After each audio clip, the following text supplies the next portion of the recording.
The movie is set in the year 1962, when the United States and the Soviet Union are at each other's neck. In America, there is a rumor that the Soviets may drop a nuclear bomb any time, prompting many citizens to build a secret bunker in their house. Eccentric scientist Dr. Calvin Weber is one of those citizens, and after months of hard work, he has built an advanced fallout bunker in his backyard, which has all the amenities required to survive a nuclear war. One day, Calvin organizes a party at his house and invites several of his colleagues. While everyone is enjoying themselves, President Kennedy announces on live television that they are planning a secret mission against the Soviets. This terrifies Calvin, and he believes that the war is about to commence shortly. Hence, he sends all the guests away and hurries to the secret bunker alongside his pregnant wife, Helen. At the same time, an aircraft is flying over the city when it experiences a mechanical failure. It crashes straight into Calvin's house, destroying it completely. Inside the bunker, Calvin deduces that the nuclear war has begun and immediately seals the door. He then tells his wife that the door will open only after 35 years, as it takes the same time for nuclear particles to normalize in the atmosphere. With the house completely destroyed, the Webers' neighbors and authorities assumed they were killed in the crash. Now, with each passing day, the couple starts adjusting to life inside the bunker. While Calvin feels at home, Helen is uncomfortable and constantly worries about her family and friends. One day, Helen's water breaks and she gives birth to a son. The couple is over the moon to have a child, and they name him Adam.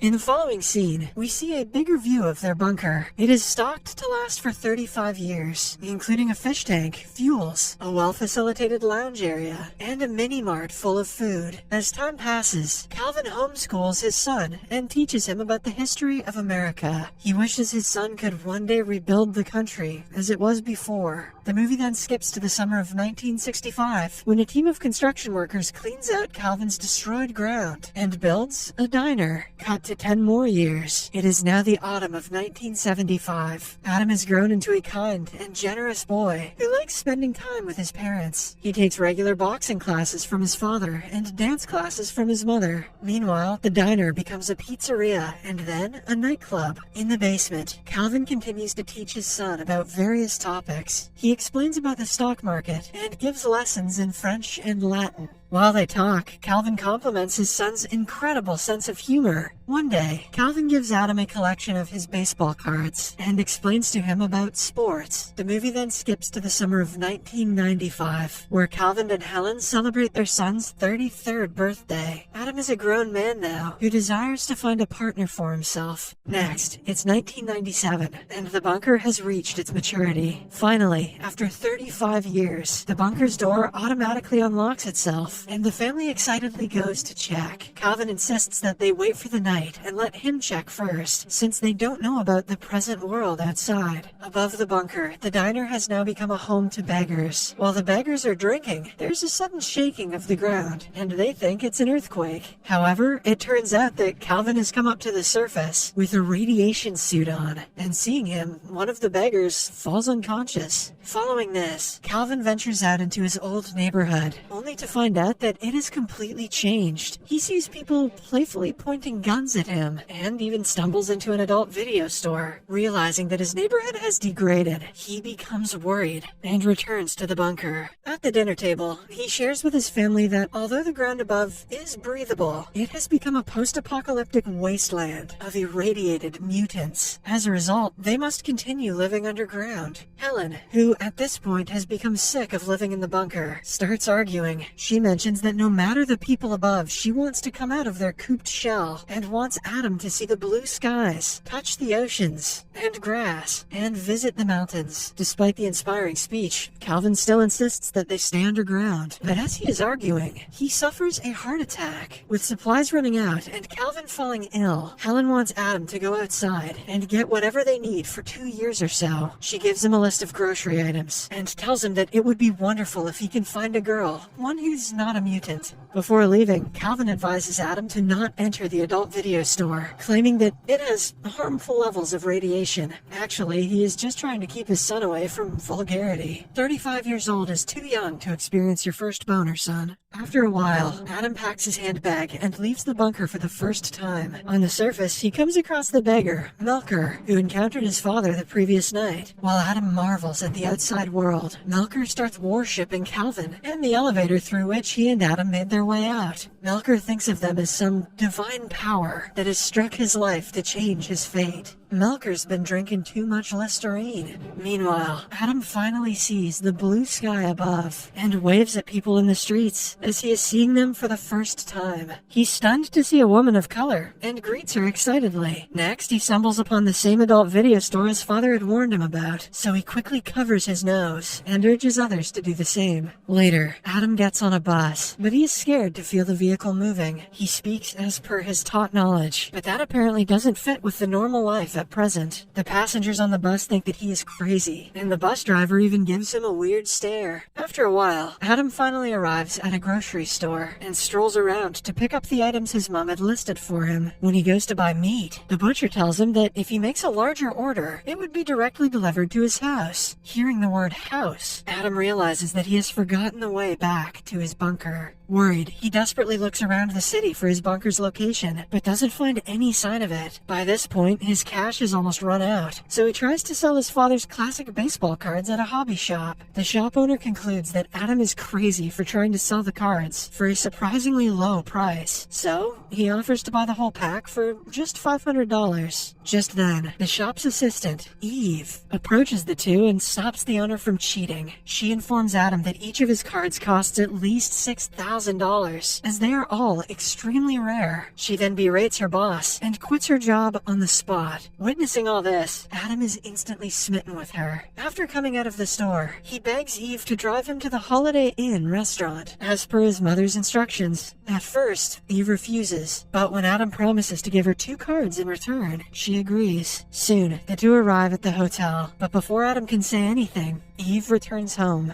The following morning, Adam gets a call from Eve, who asks him to come down to the lounge area. It turns out that she has come to give back his card, since she feels guilty. After returning the card, she tries to walk away, but Adam asks her to help purchase supplies in exchange for $1,000 a week as her pay. Eve agrees, and they buy truckloads of supplies, as Adam has to make sure that the supplies last for at least 2 years. Later, he also asks Eve to help him find a wife, one who is not a mutant. In the next scene, Adam meets Eve's gay housemate and best friend, Troy, who is a bit curious by nature. He asks Adam about his hometown, and the latter lies that he is originally from Alaska and has come here for a business trip. Later, Eve and Troy give Adam a fashion makeover, and the two even take him skateboarding. Imagine the 90s feeling like the future.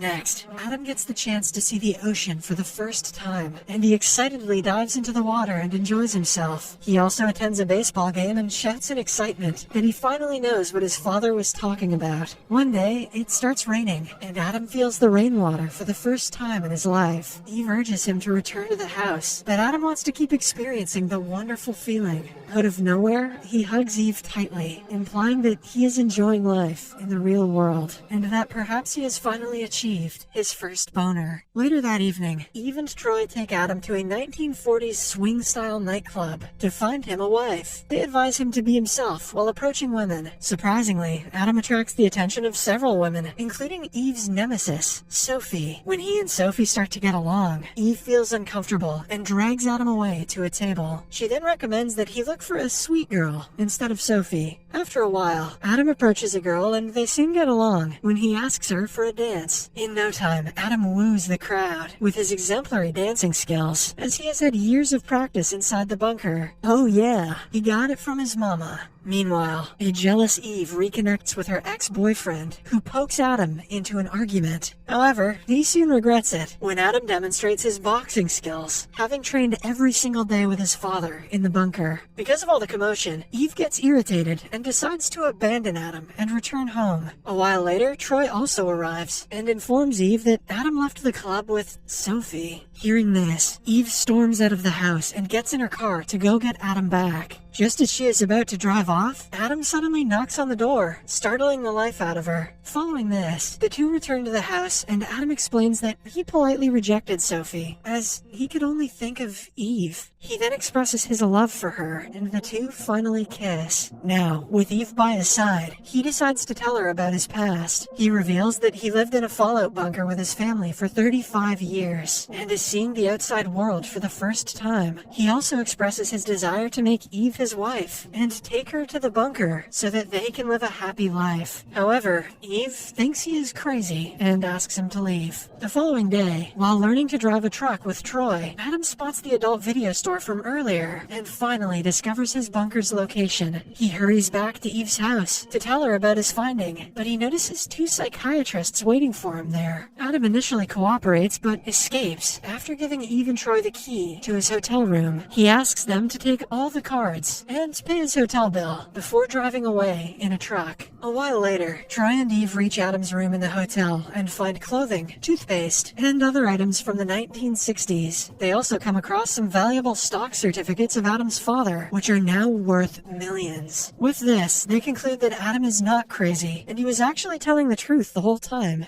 In the meantime, Adam returns home after 2 weeks of staying in the outside world. He hugs his parents and tells them about how lovely the world has become. Soon, Melker and his friends help Adam to load the supplies into the bunker. On the other hand, Eve and Troy try to locate Adam's underground bunker, but to no avail. At night, while they are returning home, Eve spots Adam outside the adult video store. She immediately calls out his name and gets out of the car. They embrace and kiss each other, and Adam takes her to meet his parents. Calvin and Helen are impressed with Eve, but Adam wants his father to wait for 2 months while he makes arrangements outside. During this time, Adam and Eve sell the stocks to build a new home in the country, identical to his previous house. They plan to bring Calvin and Helen slowly to the surface and start a new life with them. After a few months, Adam's parents arrive at their new home. They are astonished to see their son do so much for them. While Helen and Eve prepare dinner for the family, Adam reveals to his father that there was never an atomic war, and that the bomb was not a bomb. Instead, a plane crashed into their house. He also reveals that the Soviet Union collapsed without a war. However, Calvin is unconvinced and makes fun of his son's revelation. The movie ends as Calvin plans to build a new fallout bunker, as Eve watches from the kitchen window and plays with her engagement ring.